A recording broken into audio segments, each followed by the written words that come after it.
Starting up. Hello. Stream number 23. Let's work on the today command, see if it's correct. Working on making sure his libraries use good error techniques. Also, that unsigned is probably supported. Yep. Still on that task. Project is still then resurrecting an old tool for parsing binary libraries. Yep. That's what it is. The DataDisintegrator pulls apart the bytes of a binary file or stream, assigns meaning to every piece of it, based off a description of the data format written in a domain-specific language. Here's what it looks like. Looks like a cross between a structure definition and a function, because GIF has a structure with a header at the front and a tail at the end. But we can have loops, we can have conditional statements. Tools broken into three parts. This input format description is turned into a token stream by the lexer. The output is tokens. That goes into the parser, which turns the token stream into an abstract syntax tree using grammar rules.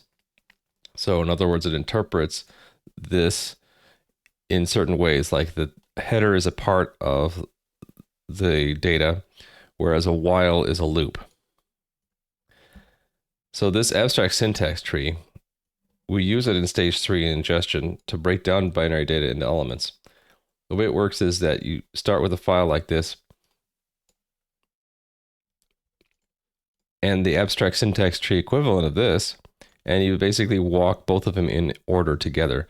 So for GIF, go to header. This is a built-in part saying string, name signature, 24 bits. So it'll take these 24 bits, interpret it as a string. GIF, right? Then the next is version. It's also string, 24 bits long. There it is. We can have these checks that the signature and the version are legal. Then we can give an overall value to header. Hey there, Sarian. So originally I wrote this tool like 5 years ago in C++. This is how far I got, to where we just get a text dump of the data tree output. And I want to work on porting this to Rust for fun, and maybe extending it with scripting and user interface. One potential application of this would be making something like Wireshark, where given some packets with raw data in it, we can interpret the meaning of them down to what every byte means.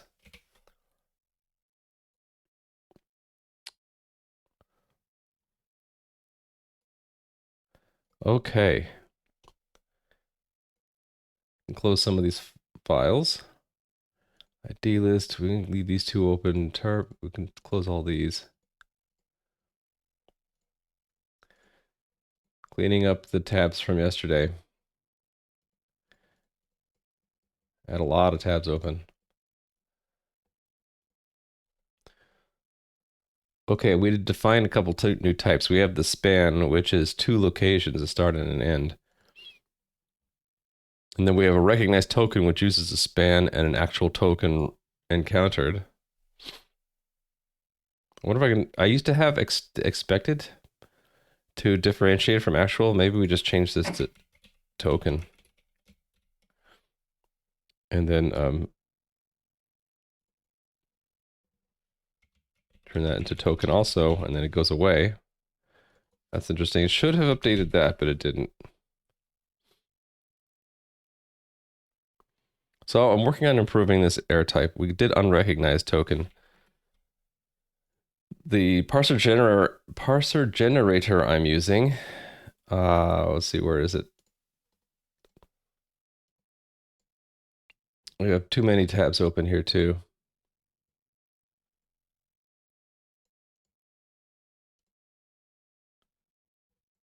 Right, the parser generator I'm using called Lollipop, which stands for look ahead, left, right, and then pop to make it sound like lollipop, looks like 5 different kinds of errors that it can generate. And we did unrecognized token. So because I want to abstract away the implementation, which uses Lollipop from the interface, which just turns tokens into an abstract syntax tree, I kind of need to wrap the error type so we don't want to expose our implementation, right? So I'm making my own enum called parser error because this is the output of the parser. And it's going to have similar types to what's in Lollipop, only we're doing whatever we want and not depending on Lollipop util.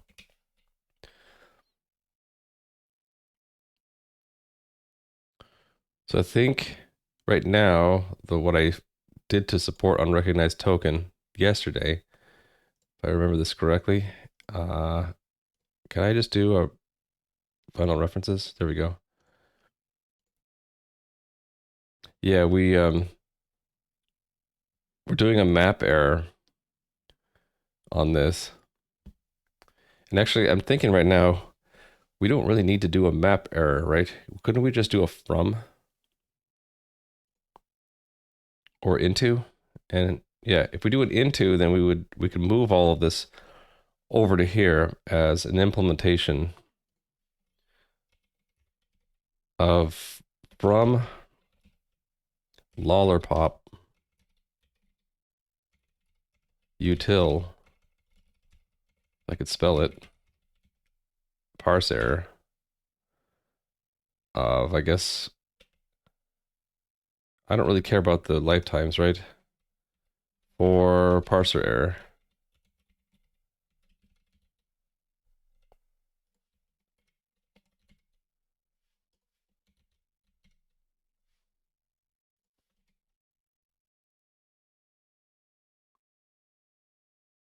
Oh, right. You can't do that, right? Well, it's because that's not generic. Oh, no, it's because I'm missing some syntax.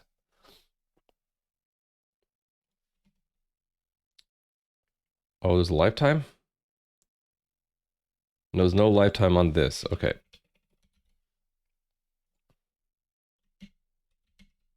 Implement missing members. So I think in this from implementation, that's where we could put the code that was over here, where we're doing a map error. What's the error here? Missing generics for, so I knew it. We were missing generics. LT and E, right?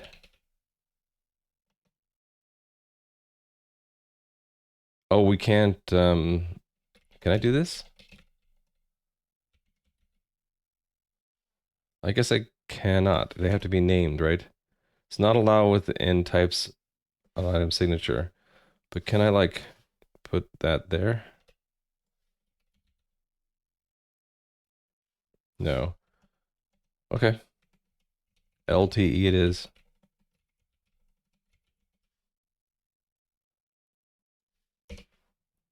So we have to have a generic. Cool. So back in, where was it? libs.rs. We're going to pull this whole match statement out. Yoink. And plop.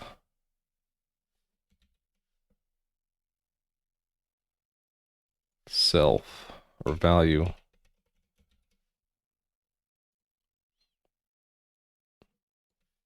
So I think I will continue to make it qualified and not import it, because the name is too close to parser error, and I think I will get them confused if I were to import it.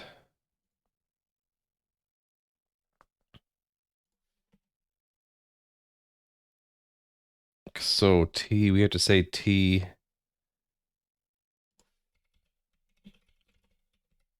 is a token there.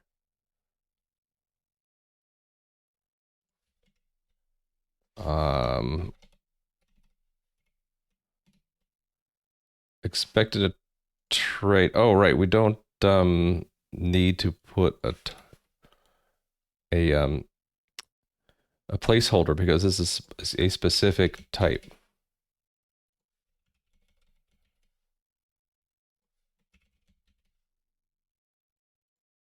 All right. Same thing for location, I guess. But the error, I think even the error type, right? Doesn't need to be generic. Import location is token location. Okay. I think for we even know the error type, right?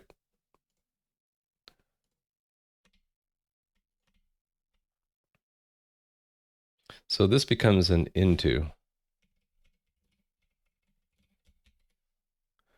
Because we're turning it into a parse error.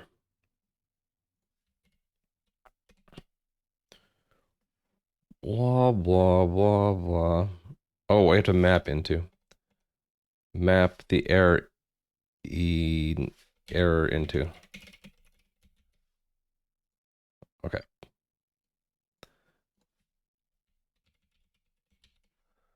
Alrighty then.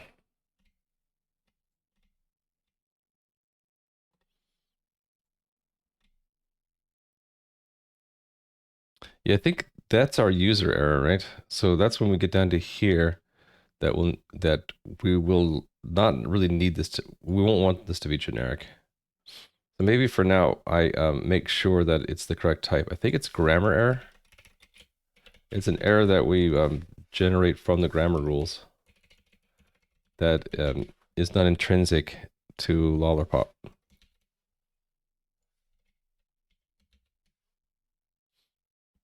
Okay, there we go. It is building, right? Cargo test the parser.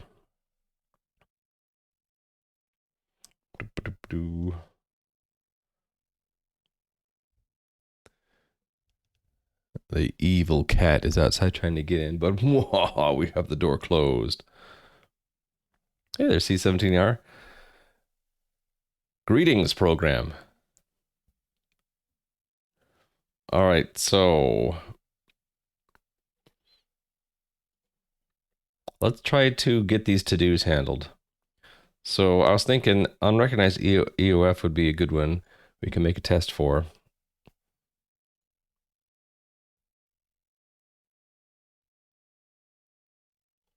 Yeah, at the API level, right? Tests. Let's close this API. Okay. So let's duplicate the statement missing semicolon test, and we'll call this one the like unexpected end of file.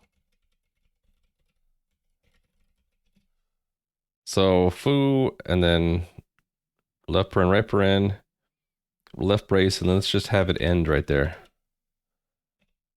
It's like, what happened to the right brace, right? So this is unrecognized.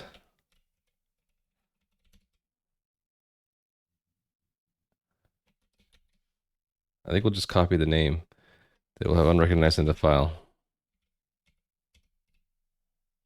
Okay. And then what do we get from, we get a location and expected list of tokens, which we're not going to use.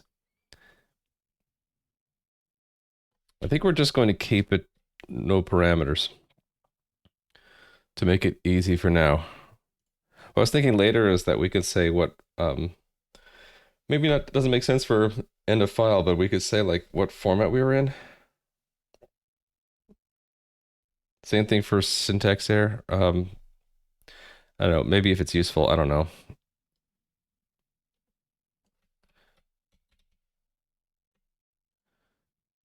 Okay, so then we have to add match arm for what do we print?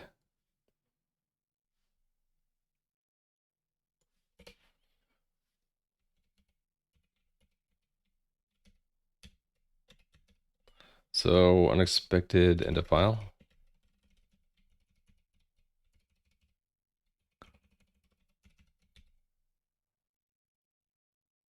Okay, and then run the test.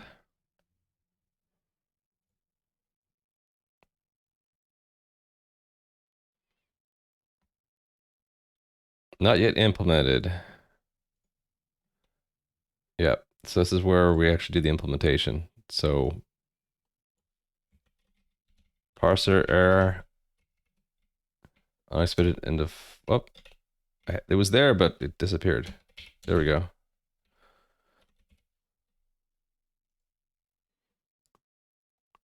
Waiting to build.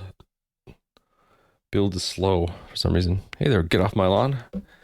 You renew your ejection to unrecognized EF. It recognized it. It just wasn't expecting it. Did you have an ejection before about it? Oh yeah, that's not a. That you're right. It's, it should be unexpected, right? And what was it? Is it because they call it that too, or am I just dumb? I could just be being dumb. If they call it unrecognized, that's why I'm perpetuating the problem. Let's call it what it is. Unexpected UF. There. I said unexpected there. Maybe even unrecognized token. Yeah, I think you're right about that word.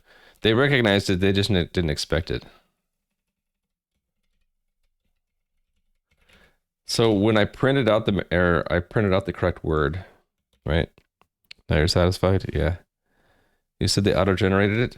They auto-generate the implementation, but I found out that the util actually defines it as a generic.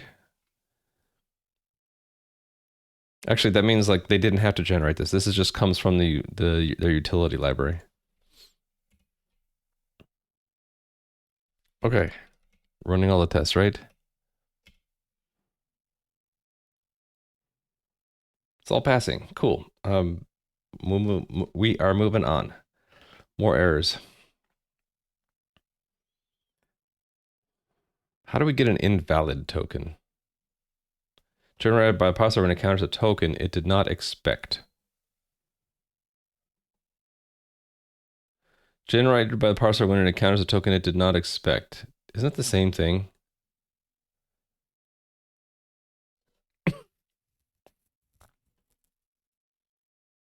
think the only difference here is that if there's no token, it's just a location. Would this be a Lexer thing? Because that would make more sense. If it got to a point in the lexing and the Lexer returned an error, all we would really know is the current location, right?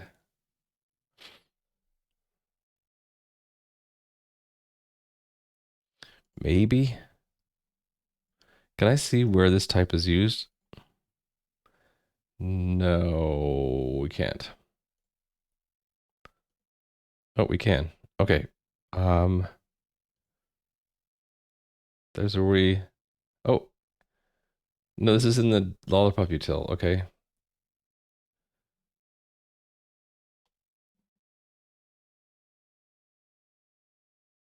Parse error map in turn.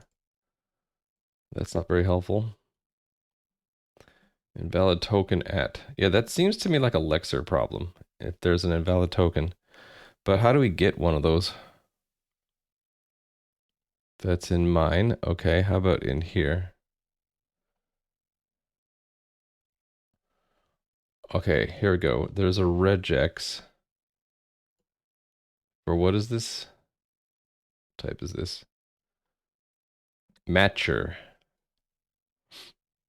Okay. Okay, so that I think that's if we use a regex in our grammar, but I don't think I'm using any of those. I'm not using regular expressions here because we have a Lexer to do that for us. So maybe this is unreachable, and I don't worry about this one.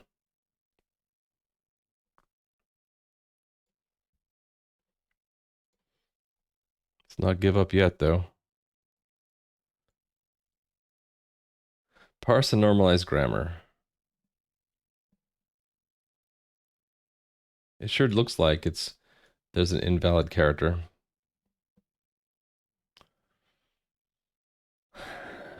What does our Lexer do right now if we get an illegal character?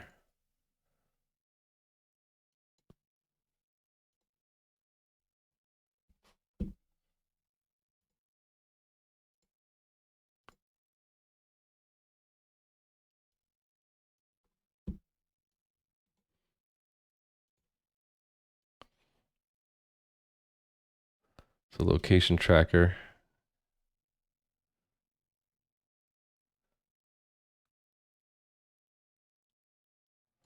We turn it into token illegal right now.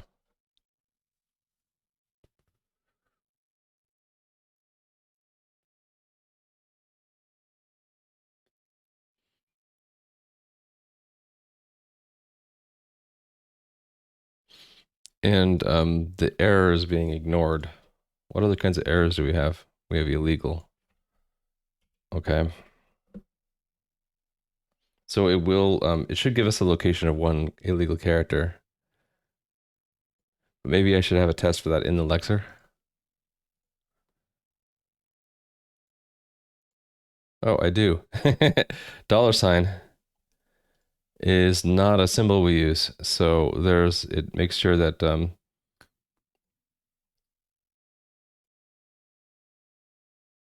yeah, that character is identified as illegal. So I should be able to map the illegal token into the parser, right? But it won't, I guess it would map to a user error then. Oh, actually, why don't I just write a test at the API level where I put a illegal token, and then we can actually test the theory of what it would do. I think we're gonna get a user error. Well, let's see what we get. So we'll get a token illegal.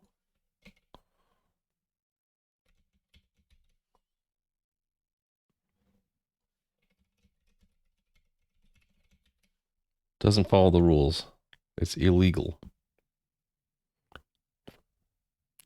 Roll.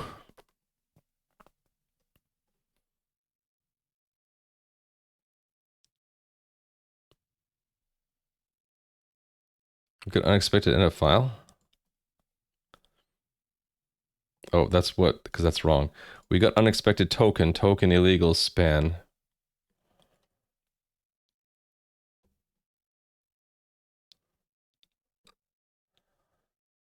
I don't think we want to print that. I think we actually want to print what the character was. The span is correct.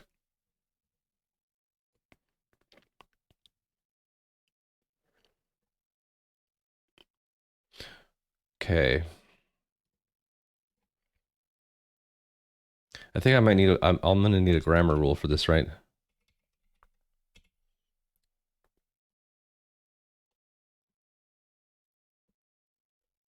But where to put it, actually?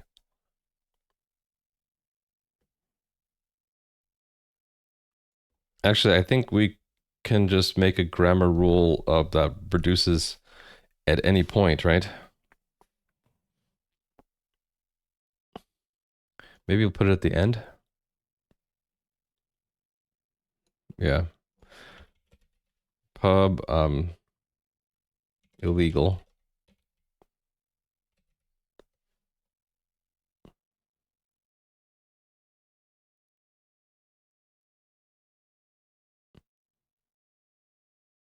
It would be a result, right? With no nothing on success, and the error is a grammar error. Or do I put error here? I'm not sure. I'm not sure what to put there. So it's equals, this is the form. So we put illegal. And it would be error.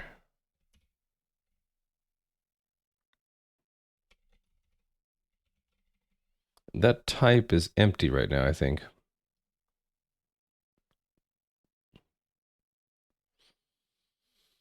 And I didn't define it in the right spot, did I? I put it in the lib. It really should go in error, shouldn't it? Okay, but right now it's an empty type.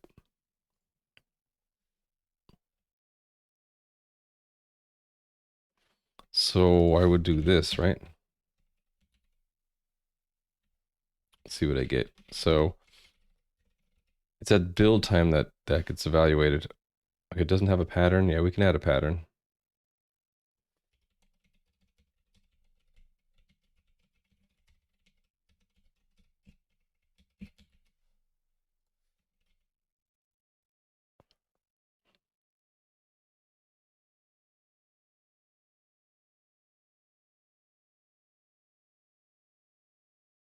Actually, I think without any other rule using that rule, we'll never get there. I have to build that into like every rule, don't I?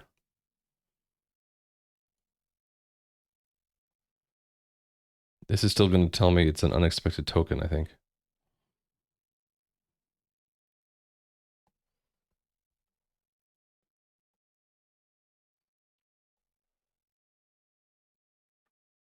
Yep, still says unexpected token. Okay.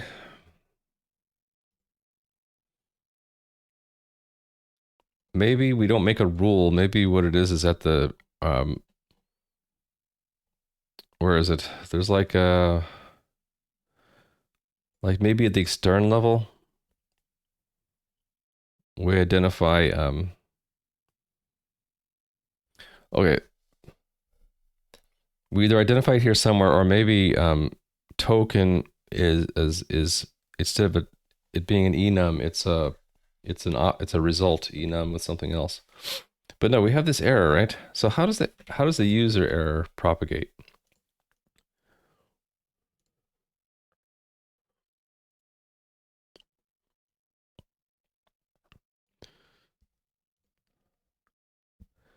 Error recovery maybe? Oh, fallible actions.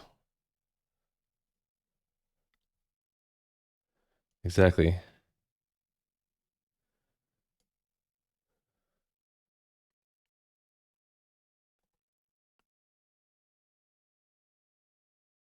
Defining, okay, so there's a special symbol.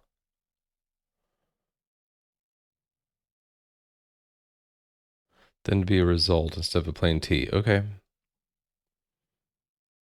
So it's for a fallible rule.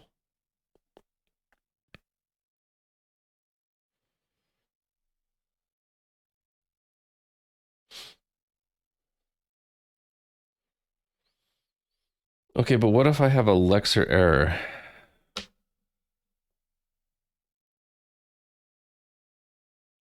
I think I know how I want to handle it then. It doesn't even hit the parser.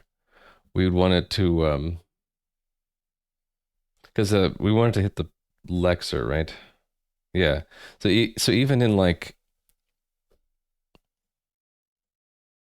close this,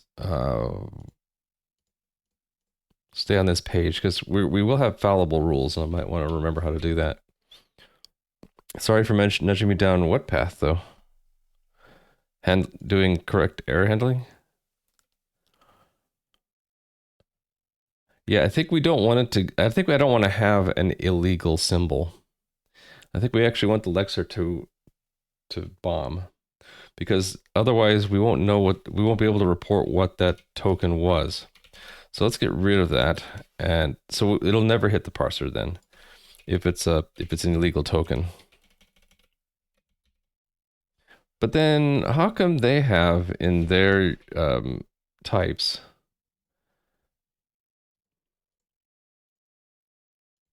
And I already closed it. Let's history recently closed. Did I not recently close it? I guess I didn't. Okay, let's just go find. It was lollipop util, right? Yeah. API reference parser. Yeah, how do we get the invalid token again? I was tracing that down and now I forget what we found. Can I go into parse error to see it? No, not parser error, parse error. Parse error, this one. Yeah, can I like figure out? Oh, it was when we let it match regular expressions against strings somehow, right? Yeah, it was this stuff.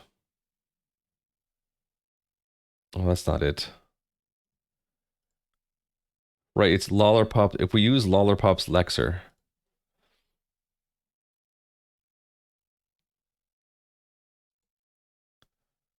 but we're not using lollipop's lexer, so this is unreachable then. Okay, we're gonna say it's unreachable. So what I do here is I'll just say it's unreachable. reachable. So it's basically a claim, and if we ever reach it, we get a panic with a specific string saying like, you hit something that you said was unreachable. Either that or let's see, what does it actually do? It either expands to a panic or no 2015 or depending 2021, depending on the addition of the color. Indicates unreachable code is useful anytime the compiler can't determine that some code is so. If the determination as unreachable proves incorrect, the program immediately terminates with the panic. Right, if we wanted to, we could do unreachable unchecked, and then it becomes undefined behavior if it's reached. But I don't need it to be unchecked. We can leave it checked. Okay, but I still want to go back to the lexer and handle that correctly. So let's do that.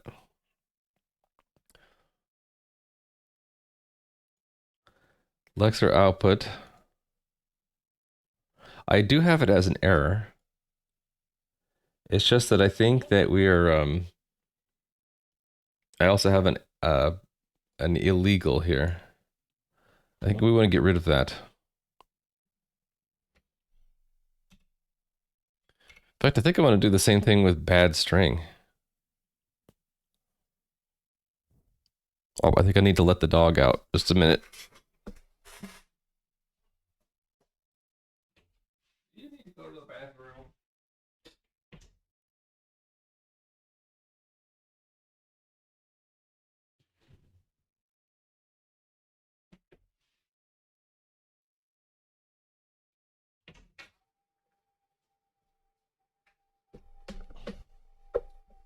I'm also going to raise the blinds so that I can see the doggy. Okay. Yeah, I think we don't actually want to represent a badly formatted string. We actually want to we want to throw an error if that happens, right? Right, moo, moo, moo, moo, moo, moo, moo. Who let the dogs out? Yeah. Who? Moo, moo, boo, moo. Yeah, we already have a bad string error. Right? So I don't need a token. I think this is based off of the assumption that we want the parser to like, yeah, we want to have special rules, right? In the parser, because that's how we did it with Bison. We would have special rules in there. But it doesn't make sense for bad strings. So even unterminated string, right? We don't want that. I'd rather that be an error. But how do we, let's see, how does this ever get used? It doesn't. Well, wait a minute. If that, how did we never construct it? Wouldn't it have given me a warning? That's the original lexer. Okay, that's how we construct it. If we get an error from the lexer. Okay, well that's bad too. We really should do an into from the lexer's error to our error type, right? Now that is our error type. Hold on, then shouldn't I just propagate that error out? Shouldn't like the next be option result? Or yeah, shouldn't it be option result?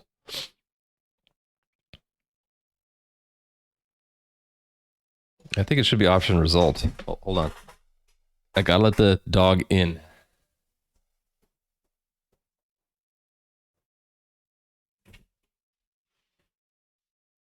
Not going back in.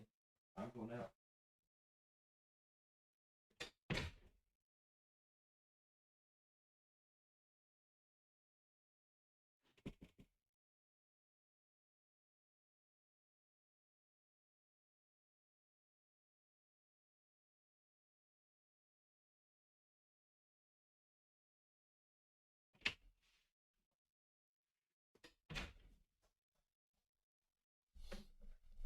The cat really doesn't like that I'm not letting her into the office while I'm streaming. But I've had too many episodes of her trying to get my attention and breaking things to fall for it anymore. Okay, yeah, so I don't want to have these tokens anymore. They don't make sense to me. We're gonna get rid of them.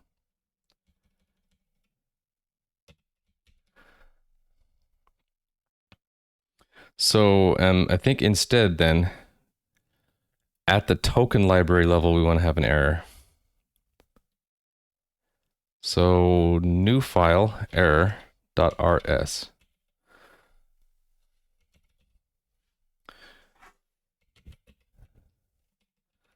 See, now the cat's taking it out on the dog. But the dog's not having it. The dog's like, bark. You don't mess with me. Enum error. Okay, let's make this like an abstracted form of what we have from the Lexer. This thing right here. Although this is actually already pure.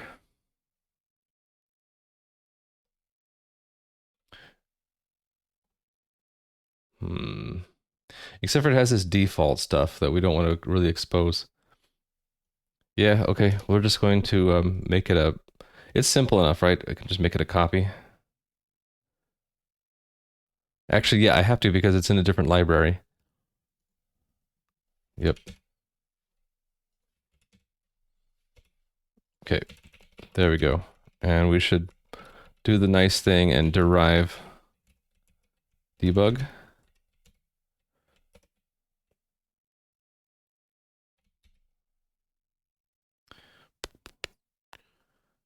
I'm thinking, do we derive a display trait also?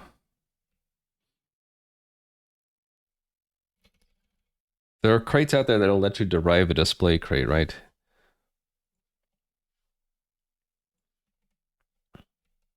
Oh, we want to do a partial equal because tests will need that. This is also indicating that there's another error. Oh, it's not included. Well, yeah, we need to fix that. Token lib mod error pub use error. Okay, now it is included.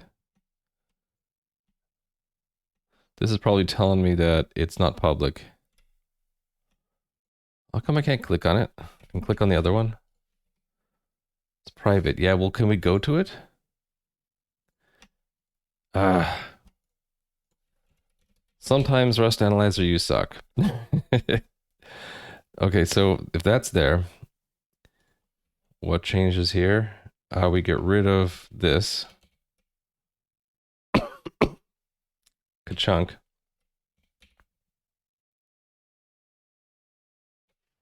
This gets turned into an error, right? No, but it could. Oh, we actually never Oh. It's recognized as a symbol and we never turned it into a bad error. So, yeah, that's not good. I need to learn with we're using this logos crate, right? I need to learn how to like recognize a specific kind of error.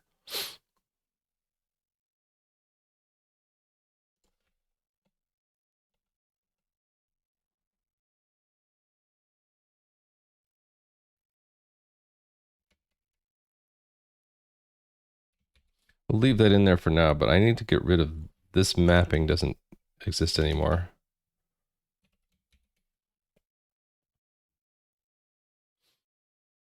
Okay, and then we're gonna want to have a map from Lexer error to token error.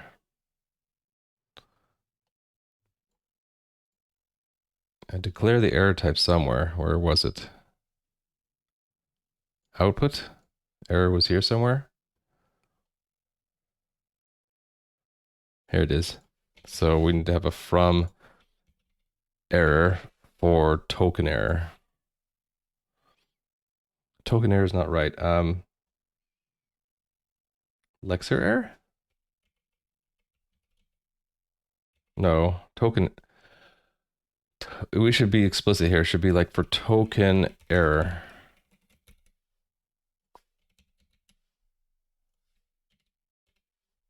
From the token crates error, right? So it would be match value. Should go to token error. Like that. Okay. So yeah, here we should just be able to do e.into.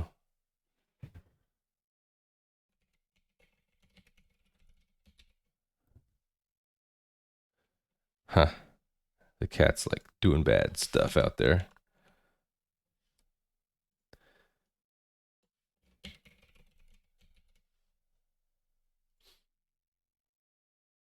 Oh, can I do this same thing here? Into? What's the problem here?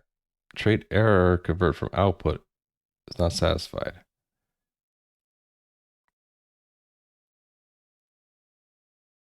Oh, I don't want it to go to an error. Why does it think it needs to be an error? Should be an output. It shouldn't be an option error. I think it's because of these other problems here. By default, Logos uses unit as the error type, which means that it doesn't store any information about the error. It's going to change with, yeah, but I already have that. Where did I put that? It's here somewhere, right? Lexer. It's in the token type. In our output type, right? Yeah, I have it here. But maybe I need to expand upon this. Like I want to have explicit, I want to like say that this is an error. It's not actually a token. So maybe it's like with error or something like that. I don't know yet. Well, I'll look up their manual in a little bit, but I want to fix my other errors first. Okay. What if I just say this should be a result token error?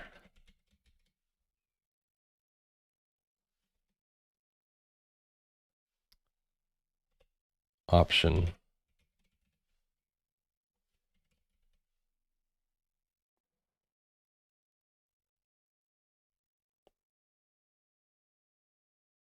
Actually, it's the other way. No, we did transpose, right? So I expect this, it's an option error, option result, token error. That's correct, right? Then it should turn into a result option. Okay, so that's what I want. I wanted a result option all along.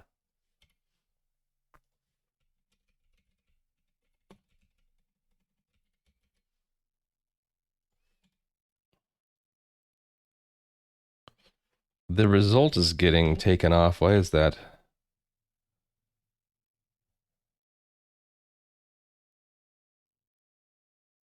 Oh, because I have an unwrap or else. Yeah, this should be map error. There we go. So get rid of that. I don't need it. So the output being a result,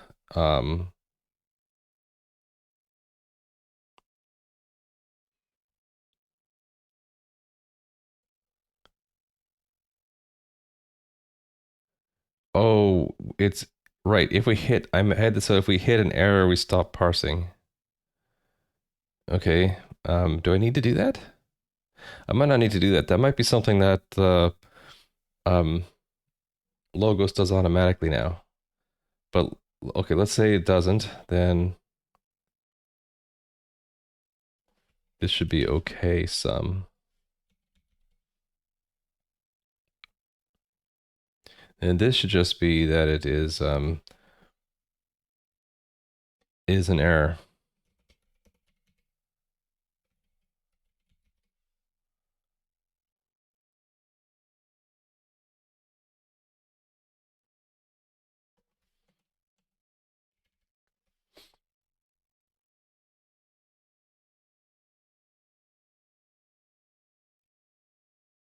So yeah, we wanted this to return result option, comma, error.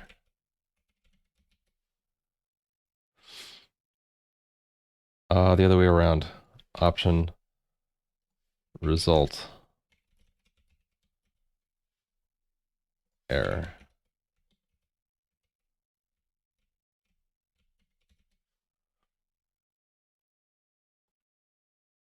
What's wrong with that type?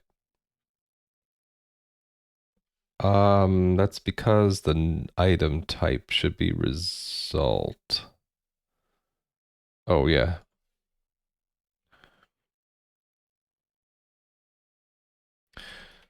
This is how you do a fallible iterator, right?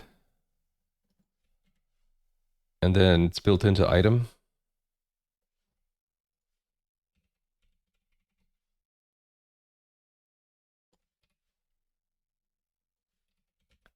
I'm guessing that's how you do it. So then don't I just map it if it's not an error? So why do I have a loop there? I don't know why I have this loop. Oh, it's so I could continue if there's a line in. That's why we want to eat the line in tokens. So we're always going to want to break out with just the output, right? Yeah, okay, so then it would be the token is an option. It shouldn't be though. Wait. Output is result. Why? Oh, that's if it is map as if it's okay. So this is wrong then. If let.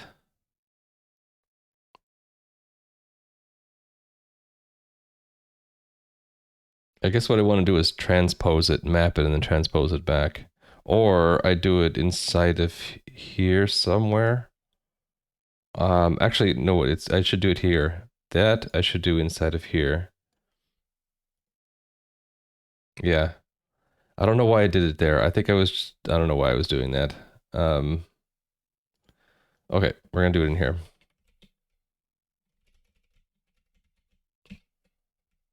I don't know why it like outdents it so much. It should know that it should outdent to there. I guess we're calling it token. Yeah. I think it's based off the old name I had for it. Yeah, so it's this goes to here.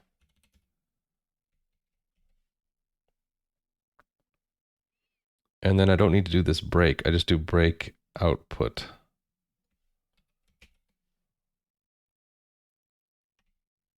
It's a result option.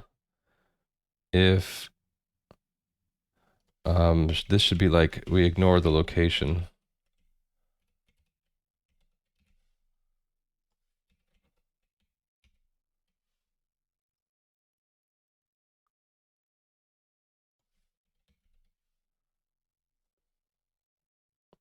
And this is we've already translated it, right?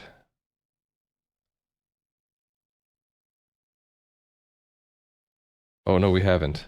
That's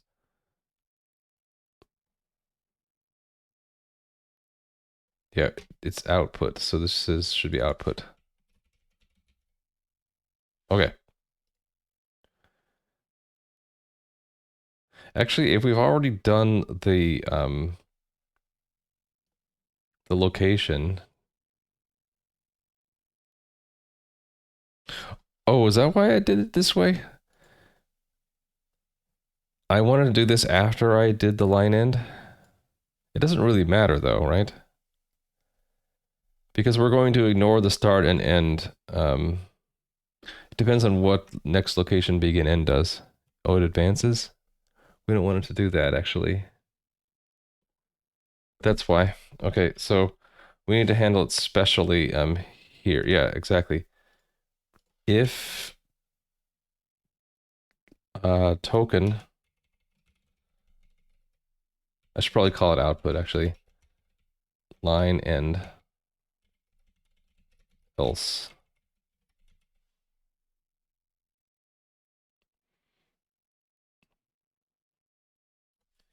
Also need to embed this continue into here. So how do I do that?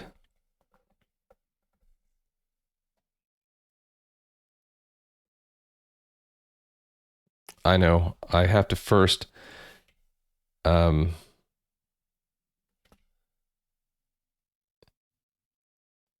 we'll do it here. If let sum OK output line end equal output.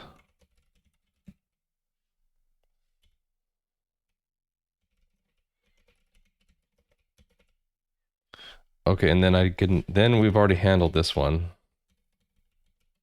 And then I don't have to do this one.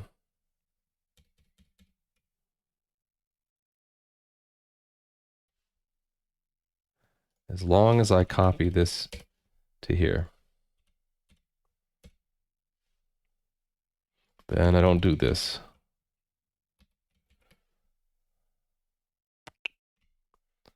Salt option. Why is this a problem? Oh, it needs to be transposed again? Wait.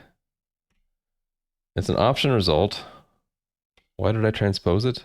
Because I wanted to map the error. So we need to, I didn't have to transpose it back before.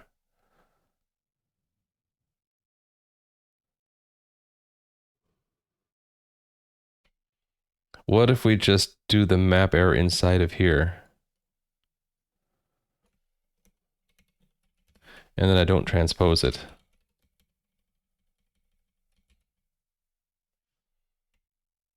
Oh, okay, and then we can build this into inside that map there. Yeah. And is this still the type still wrong? Now we need to do the final transpose. Wait. Hold on. No, it's not transpose. What's the type problem here? Did I not map it correctly? Location. Oh, we didn't map. I didn't. What?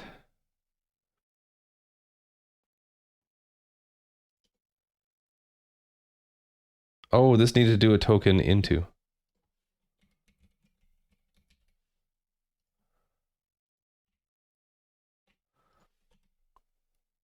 Borrow of moved value. An addref on 111.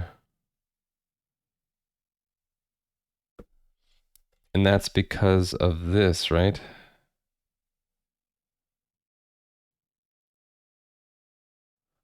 Wait. Oh, because that should say output.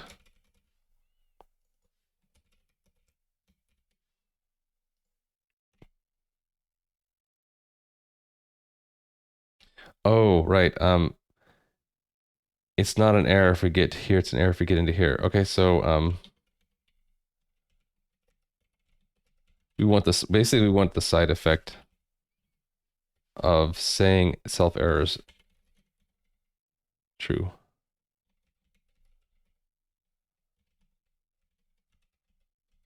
And then error.into. And then get rid of this. Being pinged at work at 8 in the morning.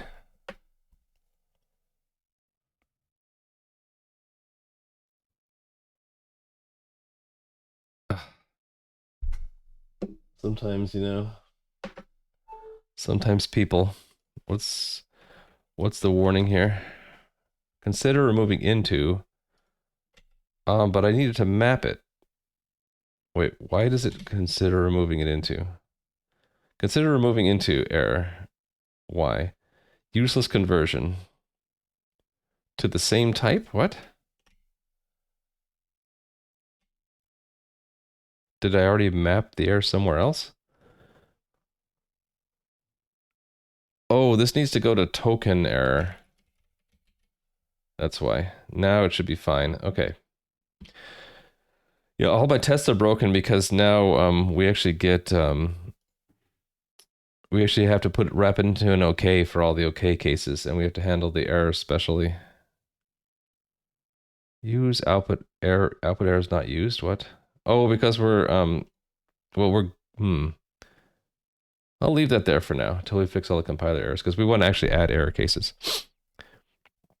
Hey there, gnarly quack. Taking more bites out of the elephant, yes. And we're doing error handling today. So I'm fixing the Lexer right now. The Lexer didn't generate errors correctly. It actually would represent an error as a token, but that's not what the Lexer, that's not compatible with the Lexer, or the parser. So instead, I decided that the Lexer and the parser can both return errors, and we'll let the application handle them separately, which I think makes more sense. So now, instead of returning a stream of tokens, we're returning a stream of fallible tokens. And I guess that means the last one is always going to be an error, because why would you have an error and then continue, right? I can make the logic a little bit simpler. If I remove this flag and this here, then we could continue. Why don't I do that? They'll just let it be up to the app to stop on an error. Kind of dev, are you back end or front end? Both. I am both. Because I'm doing the back end right now, but later I want to do the front end, like make it look kind of like this, roughly speaking. So we'll be doing the front end, like the user interface stuff, probably in a few weeks. For backend, what is your stack? Rust. So I think you're using terminology that's very focused on web development. So I define myself more broadly. I can make web apps, but I can also make libraries that are used in applications that aren't on the web. So I'm trying to fit your terminology to that too. So if, in a broader sense, backend is what's not user facing, it's what's system facing, right? And front end is what's user facing. So I like to use older terminology like the model and the view. So what you say is backend, I think of as the model. So it's sort of like making the code that kind of represents the data or how you interact with the data. And that's this stuff, right? We're interacting with our data by parsing it, right? And then front end, I think of as the user interface, how you actually present the information to the user. So I do both. And back end, meaning the data model. I'm interpreting your word stack as in like what tools and languages I use. So I use Rust. In this particular project, we're using Logos and Lollipop. You know Go as well? I know a little bit of Go. I did one stream where I learned elementary Go, and it didn't seem as cool as Rust. So I went back to Rust like really quickly. Maybe I didn't give Go enough of a chance.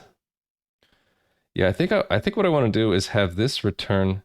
Yeah, we're already saying we're returning a result. Let's have it not end early. So we'll get rid of this error. So it makes the Lexer simpler, and we just make that the responsibility of deciding what to do on an error. We leave that up to the app now, so that this gets simpler. I don't even think I need that loop anymore. That right? No, we still need the loop because we want to continue if we hit the line end, right?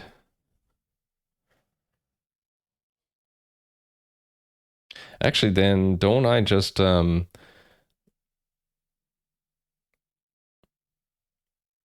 a while? While self Lexer next. I could turn this into a while loop, but then I'd need the value of Lexer next out of the loop.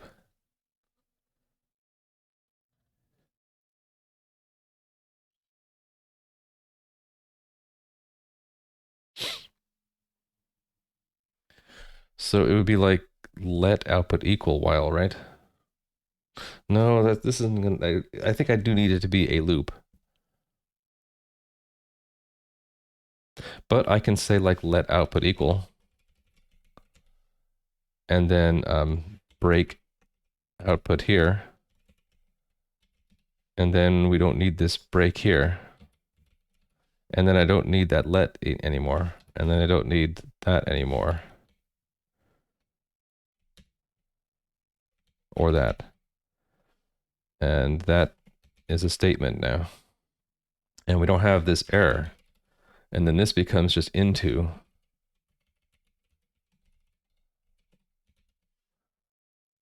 Okay, how's this? Why is it called DataDisintegrator? To me, that's more associated with some software that wipes data. Because I'm terrible with names. So I took this concept and tried to say like, oh, what's a good name for that? And I couldn't think of a better name because I think of disintegrate as in like take something that's a composite of many little things all put together and break it apart into its elements, right? That's what disintegrate means, right? To remove the integration of.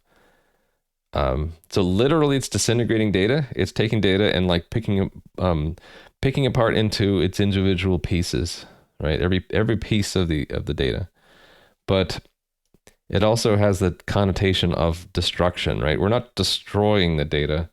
We're really just reducing it into its elements, and we're still keeping the elements around because that's what we're interested in is knowing the meaning of.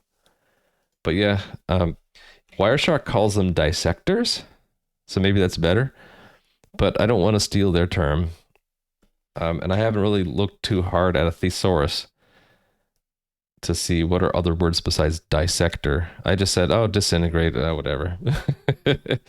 Now, the part where we're actually doing the disintegration, we did come up, one of you, I can't remember who, had a great idea of using the word ingest or ingestion, as in like, we're breaking down the data into its pieces, but it's not for the purpose of destruction. It's the purpose of like pulling it into something else or making use of the pieces, right?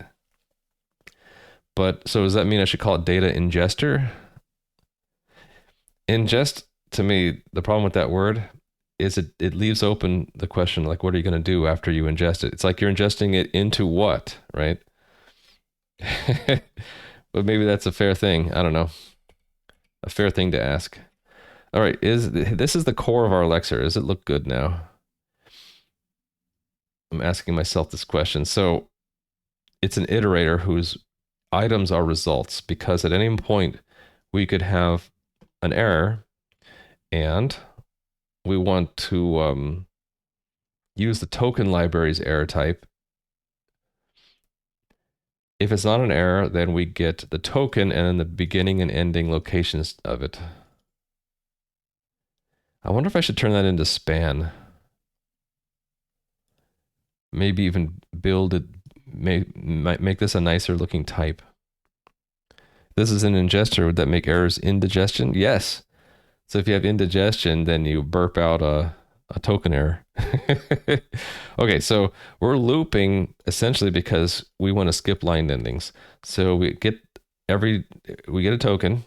We say if it parsed okay and it was a line ending, then we update the line location tracker and then we go back.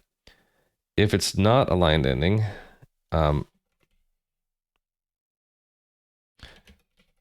then we're breaking out with that.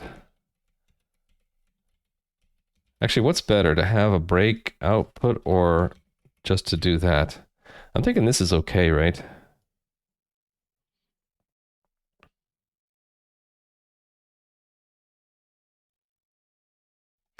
They're both sort of the same. This like strikes me as looking nicer right now for some reason.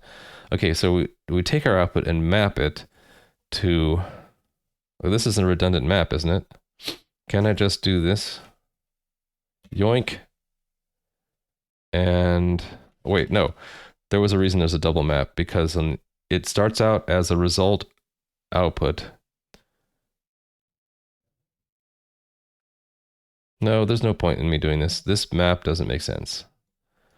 Let's just remove that. There we go. Except this map error needs to go inside. Right?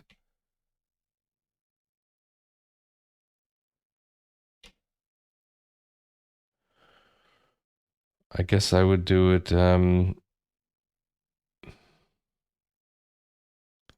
here.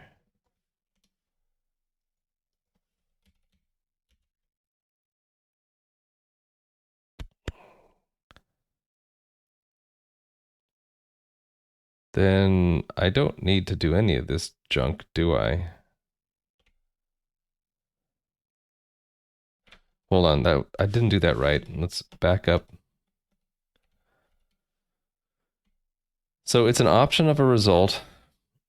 So that means map will take, if it is a result, and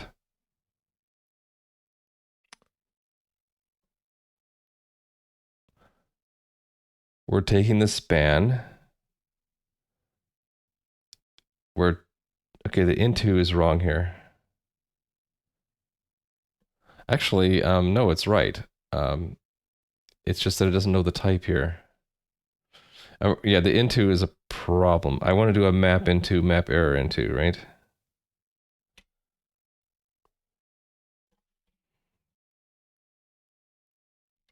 This is going to look weird.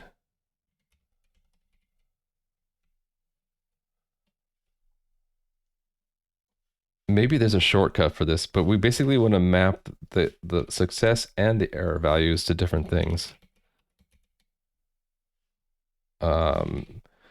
Mismatch types. Expected an option result. Found an option location result. Oh, shoot.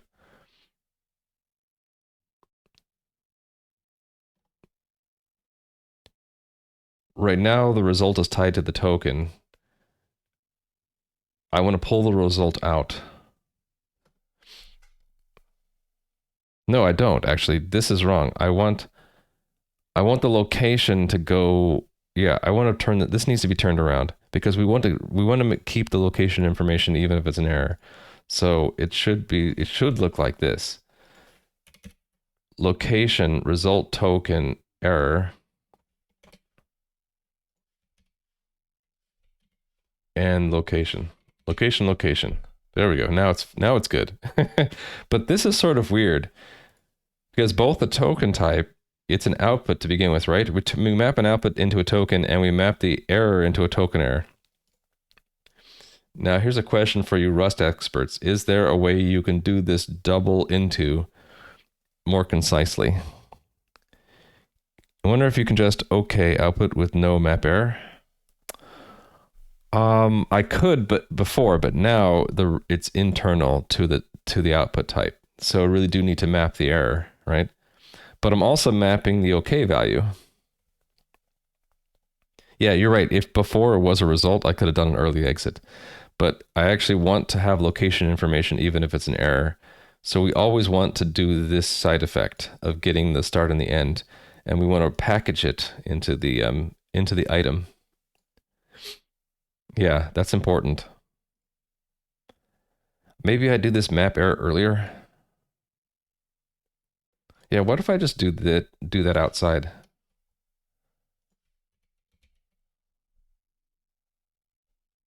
It didn't like that.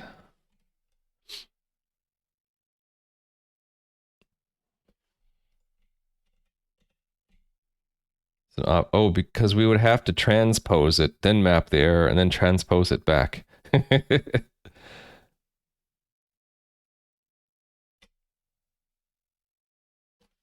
So I guess it's okay the other way. Not a Rust expert, but you can lift option into error, so your output would just be a result. But the point is, even if it's an error, I want to have the locations because in my test, it's going to be like, okay, there's an error, but what were the line and column numbers of the error, right? That's why I wanted to lift the location out of the result because the location, we still want it. So yeah, that'll be indicated by this. So the expected output will be that this token here we have to have OKs in front of all these.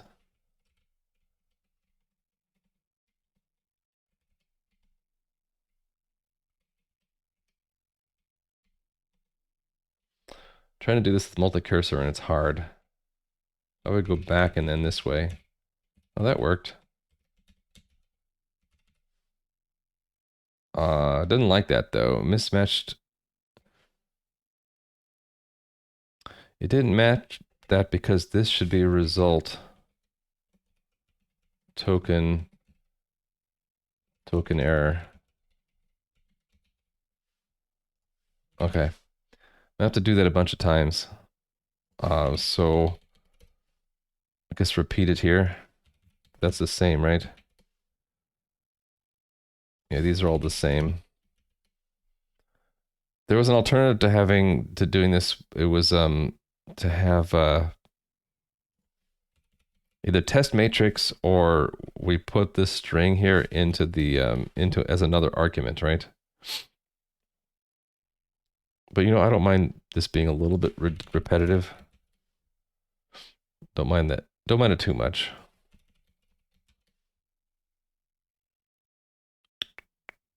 In here.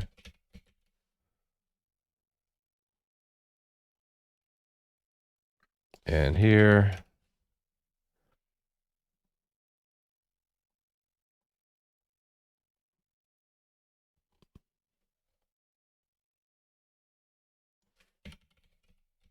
There. So these didn't use test case. Okay.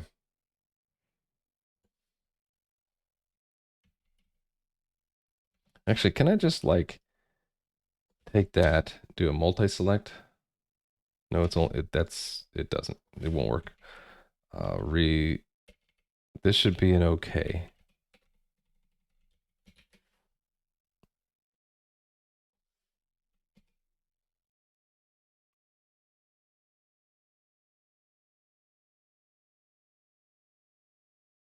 Wait, what?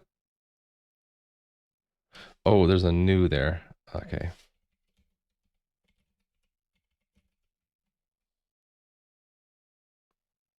Wait, why do I have to do all this? Why can't I just do that? Yeah. Oh, is it because it needed type annotations needed? Okay, so I needed to at least annotate that type. But can I put like that there? Interesting. So does that mean I can put I couldn't put that there because it's ambiguous, but can I put like three implications? Huh. It needed to know that it needed to stay as a tuple for somehow. Iterator must return option. Yeah. Okay, yeah, here we do definitely want to change this. This should be an error. Token error something.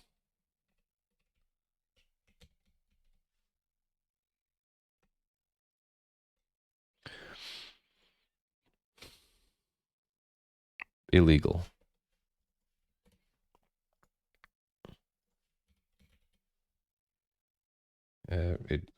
It could have helped me, but it didn't. Oh, and I have to end soon. And it's only been like an hour and 14 minutes. I can go another 20 minutes, I guess. I have to prepare for a 9 o'clock meeting though. I need to like get some uh slides kind of cleaned up.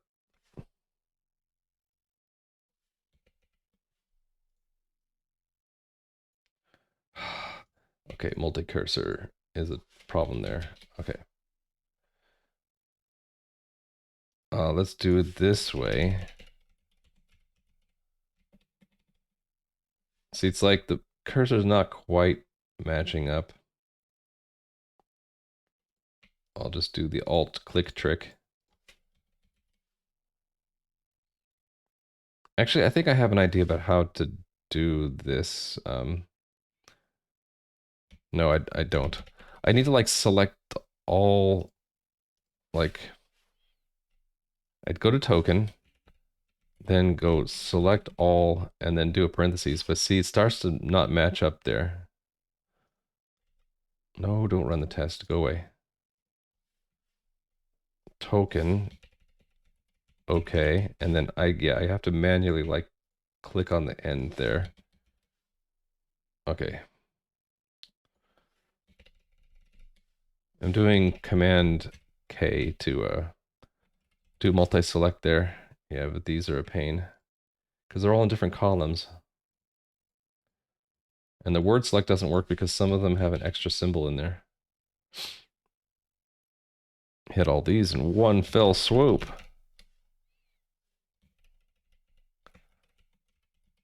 This we might be able to do word select on. Yeah, I got those. And then these two, I think. Got them. These.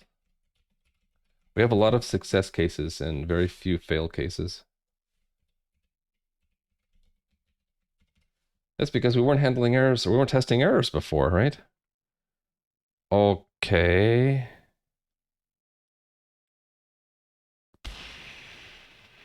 Because this has to be result.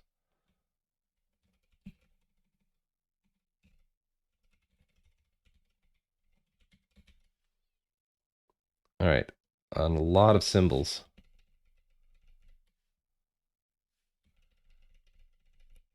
A ton of symbols.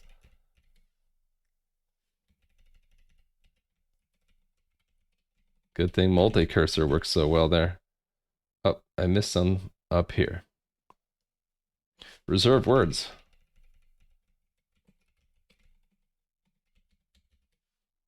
Multi-cursor is cool.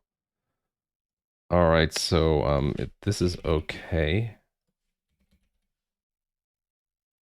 And okay.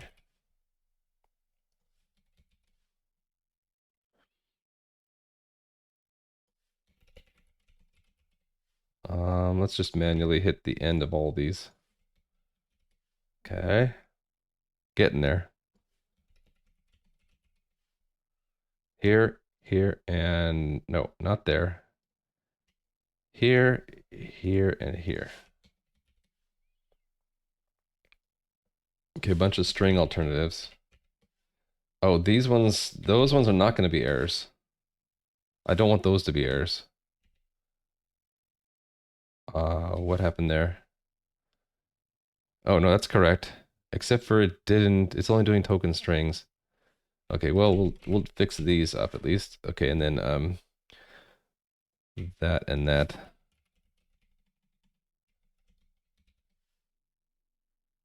And then I need to have the end punctuation. Here's where it sort of sucks. There, and a little bit off the screen. There, there, there. There, there. Oh, yeah, this not so fun. Here's this part.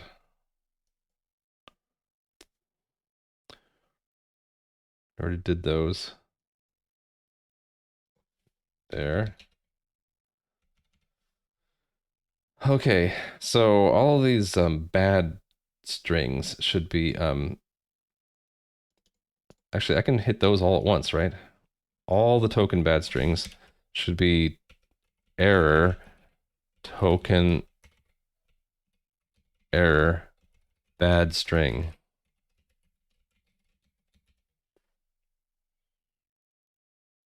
Yeah, so let's make another one for unterminated string. Okay, and then that's what these all turn into.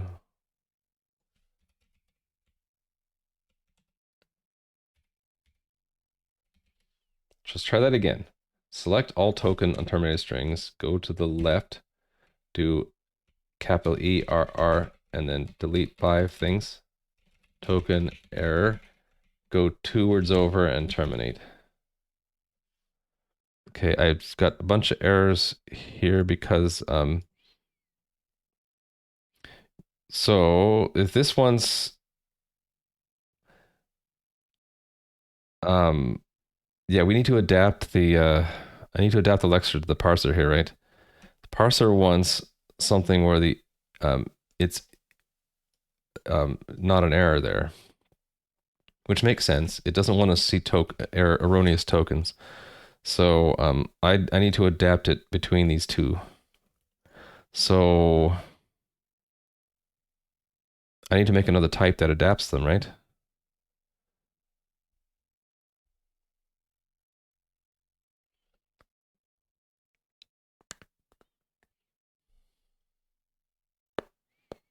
I hadn't thought about that until now. Parse is taking the iterator directly, right? So it's going to call next, and we could wrap this lexer into another iterator, but then what do we do? What do we do with the errors? We have to do something with them.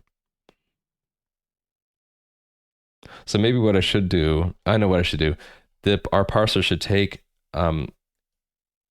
in token errors and just wrap them as parser errors that have the token error inside. That's what the Bison did anyway. So that's cleaner.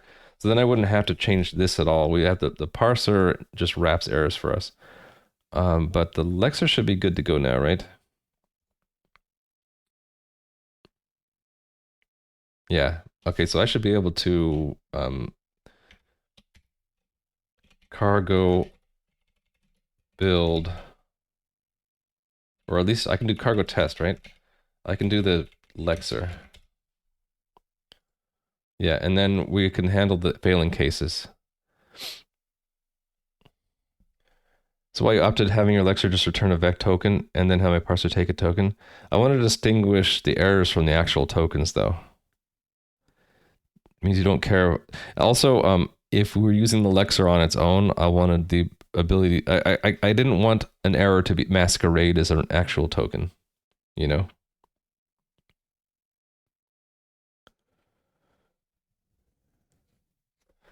But maybe your way's better? I don't know. A lot of the time, Sarian's better at this than I am.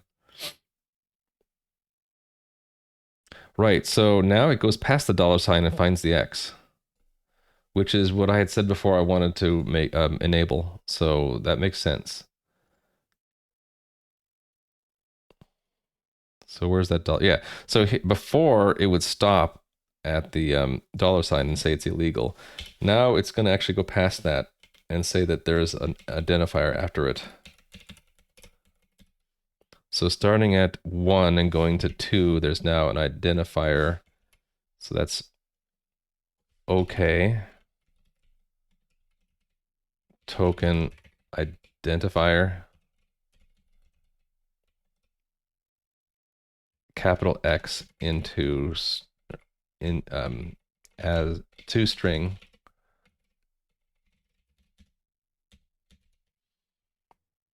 So this should run now.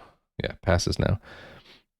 Right, but the lexing function can handle errors and return a result. That's what I'm doing. Parsing only happens if lexing succeeds. Oh, so I see.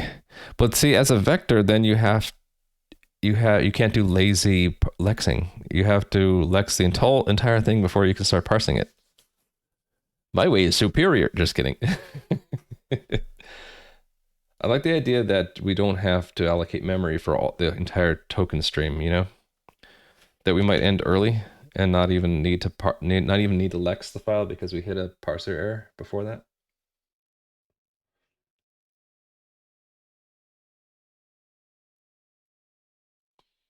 Or alternatively, we don't parse the whole thing because we hit a lexer error. Which is what yours does anyway. Actually, in yours, when you have a lexer error, do you just end the token sequence? Or do you not? Do you toss the whole vector? Is it a result vector? Or you said you put? No, you didn't say. Yeah, are your errors in the token vector, or do you have to wrap the whole vector in a result? Yeah, let's run all the tests again. So all the unterminated strings, the error type is wrong. Yeah, we still have this unterminated string token type. Let's get rid of that. Yeah, and here I need to figure out if logos can do it for me. Actually, no, I'm not going to have logos do it for me. I'm going to purposely turn that into an error on purpose.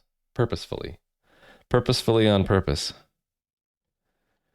So that would be here-ish, somewhere-ish, somewhere here. Yeah. Yeah, we'll handle it specially instead of if map is now an and then instead. Then I can do this. Right? Yeah, it'd be an and then.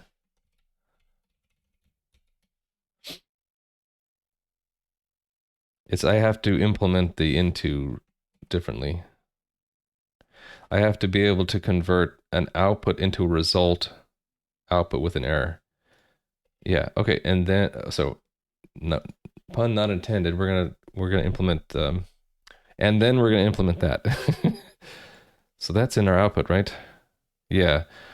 Implement from output for result token error. Can I do that? I can. It's just these all turn into these need to all be OKs, right? Yeah, that's exactly right. So all of those turn into OK. It didn't like that. Why didn't it like that? Because it's not self anymore. It needs to be token.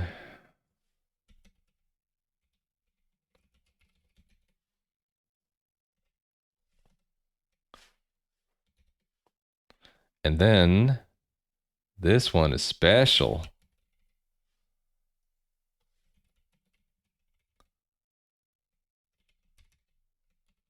Look at that. It's special.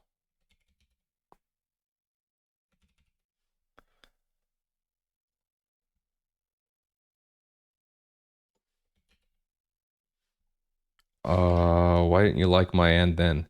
Trait bound result output. Oh, it's an output error. So I need to map the error first and then and then. Look at that. It's magical. So we're converting our error type first to make it compatible with our into.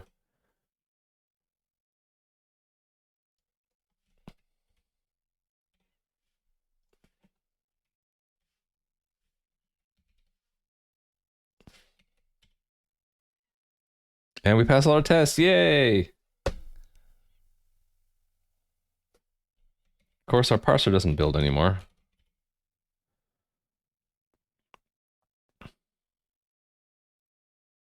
Or does it? Yeah.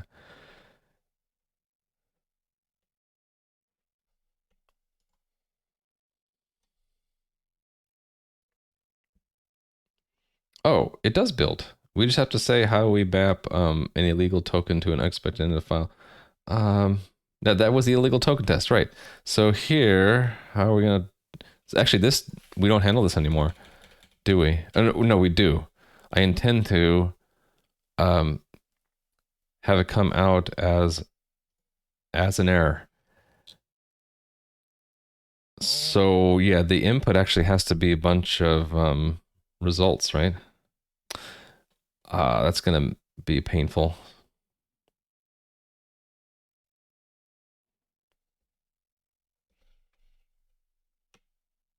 Yeah, because this parse right now takes in a token, not a result token. Okay, well, that I'll deal with this later. I need to go get ready for work. So, hello, Buffer. Goodbye, Buffer. Just sorry that you came in a little bit near the end of the stream. But yeah, what I did today was I started doing better error handling. So well, how do I show that? Yeah, we're mapping now Lollipop unrecognized tokens into unexpected token output. Actually, I did that yesterday, right? And we said that invalid token is unreachable, but actually I think I want to change. No, that's if we use Lollipop's Lexer, which we don't use, so it's unreachable. Yeah, I mapped unrecognized end of file, and then I kind of jumped over to the Lexer where we did a lot of changes. Now, the Lexer, where is it? At the API level, if I show the Lexer here, maybe it's better to show the output type. Right, we got rid of the illegal token, and actually, now that I think about it, yeah, we got rid of the illegal token because we're handling that differently now. We still want the Lexer, the logos Lexer, to recognize on terminated string, but now we're actually turning it into an error if we see it. So yeah, it's this error type that now has our bad string and our unterminated string and illegal in it, and right, the bulk of the new error handling was done at the API layer here. So this thing I spent quite a bit of time on right here. So instead of having a token here, now we can get a result, we can get an error. And we had to refactor this and clean this up, reorganize it a bit, and handle counting lines a little bit in a better way. So now it's all in one split. This is all line end handling. And this is, if it's not a line end, now we're updating the location tracker. And then we're doing error translation through traits. So the token has not the token. The output has this this conversion. And what was the other part of it?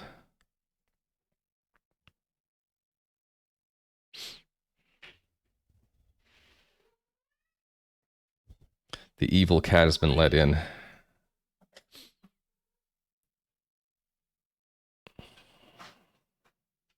What was the other change I did here? Oh, I think it was just that we changed this type there. Anyway, that's what I was able to do today. I'll be back at this next time. But I gotta go do some work right now. Let's see, who can we go raid? Hey, let's go raid Windy. Windy Beard. Windy Beard Games. Working on games. Something I can't do because of job rules. Okay. See you guys later. Hope you enjoyed it. We'll be doing more error handling and other stuff next time, all right? Bye.